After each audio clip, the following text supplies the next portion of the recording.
Hi అండి, welcome to SVS gardening. ఈరోజు నేను మా మేడ మీద చేసిన రథసప్తమి పూజ మీతో షేర్ చేస్తున్నాను. ఇది ఎందుకు చేయాలి, చేయడం వల్ల లాభాలు ఏంటి అనేది కూడా నేను మీకు చెప్తాను. రథసప్తమి అంటే సూర్యుని జయంతి, సూర్య జయంతి, భాను జయంతి అనకుండా రథసప్తమి అని ఎందుకంటామంటే మన సూర్యుడిని డైరెక్ట్ చూడలేం. మార్నింగ్ అయితేనేమో ఎర్లీ మార్నింగ్ కొంచెం కిరణాలు అనేవి మామూలుగా ఉంటాయి కాబట్టి చూడగలుగుతాం, తర్వాత చూడలేము.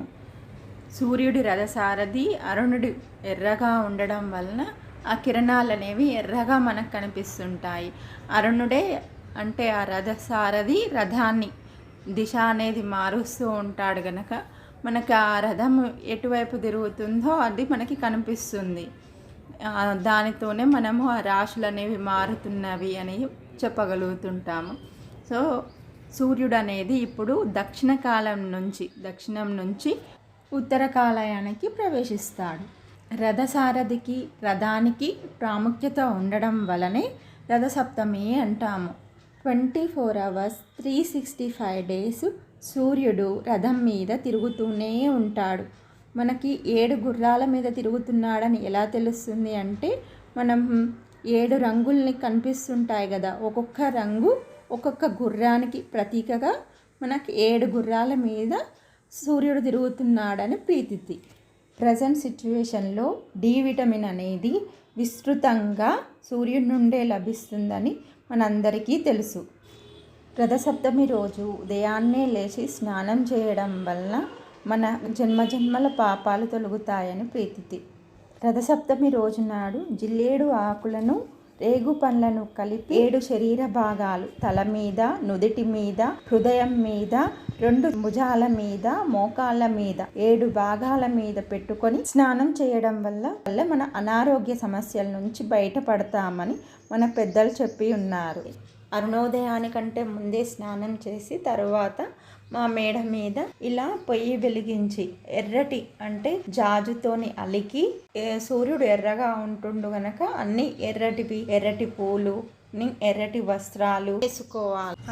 ఇంకా పరవన్నము ఇత్తడి గిన్నెలో ఆవు పాలతోని, ఆవు పిడకలతోని చేయడం జరుగుతుంది. నెయ్యి కూడా ఆవు నెయ్యి వాడడం జరుగుతుంది. సూర్యుడికి పండ్లు ఉండవు కనుక మెత్తటి పరమాన్నాన్ని ఇష్టపడతాడు. ఇందులో జీడిపప్పులు, బాదం పప్పులు వాడకూడదు. అన్నం మెత్తగా ఉండాలి. ఈ పరమాన్నం కూడా పాలు ఫస్ట్ కాగబెట్టి పొంగినాక బియ్యం వేసి వండాలి. కొంచెం దగ్గర కూడా ఇంకా మాకు పరమాన్నం అయ్యేలోపు ఆదిత్య హృదయం వినండి.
మేము ఉంచిన ఇస్తుందని ఉంటుంది బాగా చెప్పినవా చెప్పాను అక్కడంత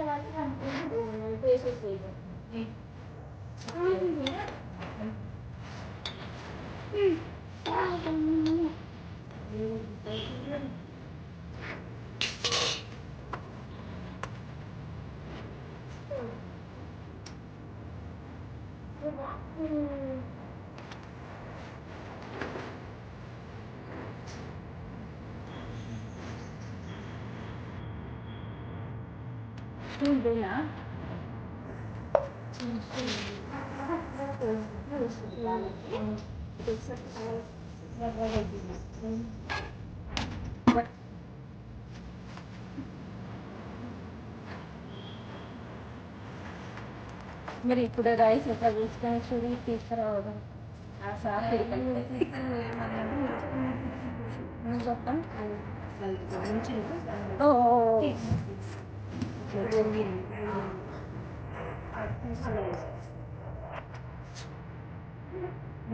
అదే మూడు పిడికి ఫస్ట్ గ్లాస్ తో పోసిన కర్రీ మూడు గిన్నెలు వేస్తాం కదా మనం మూడు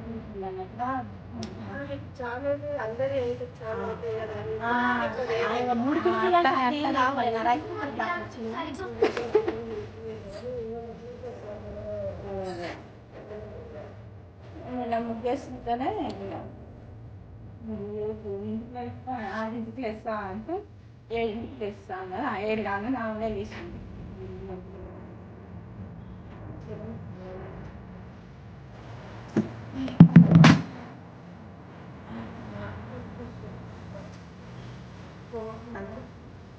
అప్పుడు పీల్చాలి కదా ఇప్పుడు మేమే చెప్తుంటే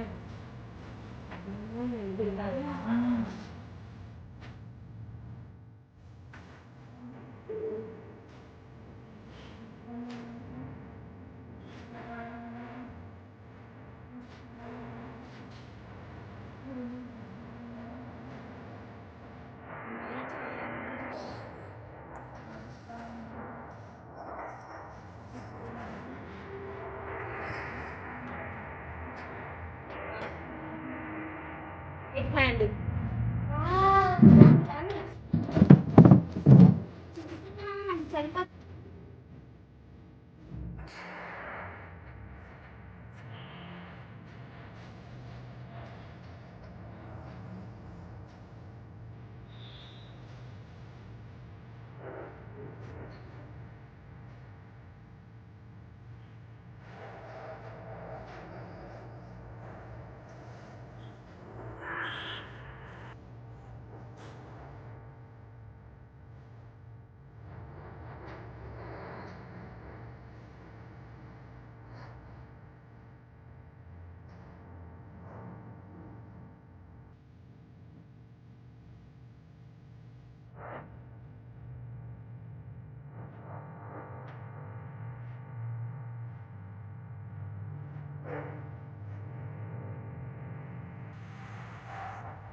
ఇంకా సూర్యుడు ఉదయించేటప్పుడు ఈ మంత్రాన్ని చదవాలి.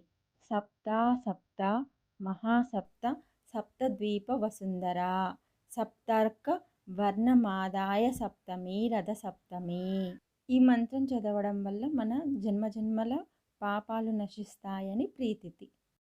ఇంకా మా ప్రసాదం రెడీ అయిపోయింది. దానిని చిక్కుడాకుల్లో 7 చిక్కుడాకులు పెట్టుకోవడం జరిగింది.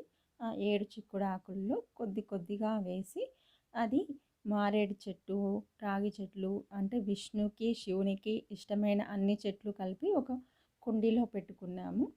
ఆ కుండీ దగ్గర ఈ ప్రసాదాన్ని ఉంచి పూజ చేయడం జరుగుతుంది.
जय मंगलम मंगलम मंगलम नित्य शुभ मंगलम। जय समर्थ सत्यम साईनाथ गुरु महाराज की जय। जय अम्बल सांब शिव गुरु महाराज की जय। लोका समस्ता सुखिनो। ఇంకా మా పూజ అయిపోయింది. ఇంకా దేవతా వృక్షాల చుట్టూ మేమందరం ప్రదక్షిణలు చేసుకోవడం జరిగింది. తర్వాత మేము చేసిన పాయసాన్నాన్ని తలా కొద్దిగా చిక్కుడాకుల్ని తీసుకొని తినడం జరిగింది. మాకు తోచినట్టుగా మేము ఇక్కడ పూజ చేయడం జరిగింది. ఇంకా ఇలా నెల మొత్తం చేస్తే చాలా మంచిదన్నమాట. సూర్యుని శక్తి అనేది మనకి కొద్దినైనా వస్తుందని, సూర్యకిరణాలు మన మీద పడి మనకేమైనా అనారోగ్య సమస్యలు ఉంటే అవి తొలగిపోతాయని ప్రీతితి. వీలైతే అందరూ ఈ నెల రోజులు కార్తీక మాసం కానీ ధనుర్మాసం కానీ కొద్దిమంది మాత్రమే చేస్తారు. కొందరు కార్తీక మాసం చేస్తారు, కొందరు ధనుర్మాసం చేస్తారు. కానీ ఈ మాఘమాసం మాత్రం అందరూ ఉదయాన్నే స్నానం చేసి మన జన్మజన్మల పాపాలని 7 జన్మల పాపాలని తొలగించుకోవచ్చని మన పెద్దలు చెప్తారు. ఏంటి పూజ ఇలా చేయాల్సిన అవసరం ఏమీ లేదు. చిక్కుడుకాయలు పెట్టడము, ఇంకా తల మీద జిల్లేడాకులు పెట్టుకోవడం ఇదంతా అవసరం లేకున్నా ఉదయాన్నే లేచి మాఘమాసం మొత్తం ఉదయాన్నే లేచి స్నానం చేసి సూర్య నమస్కారాలు చేసిన చాలు. మన తెలియకుండా చేసిన కొన్ని పాపాలని మనం నివృత్తి చేసుకోవడం జరుగుతుంది ఈ మాఘమాస స్నానాల వల్ల. సో మీరు కూడా ట్రై చేయండి. మ్యాక్సిమం రోజు కుదరకపోయినా ఆదివారాలన్నా మాఘమాసంలో 4 ఆదివారాలైనా ప్రయత్నించండి. ఇంకా మీకేమైనా అనారోగ్య సమస్యలు ఉంటే వాటి నుండి బయటపడడానికి ప్రయత్నించండి. Okay, thank you friends. ఈ వీడియో కనుక మీకు నచ్చిందని అనుకుంటున్నాను. Bye friends. ఈరోజు కోసినవి తరిగిన కూరలు వండొద్దు. చేతితో తుంచినవి అంటే చిక్కుడుకాయల కూర, టమాటా, పప్పు టమాటా అలా అవి తినవచ్చు. ఈరోజు నాన్ వెజ్ కూడా తినకూడదు.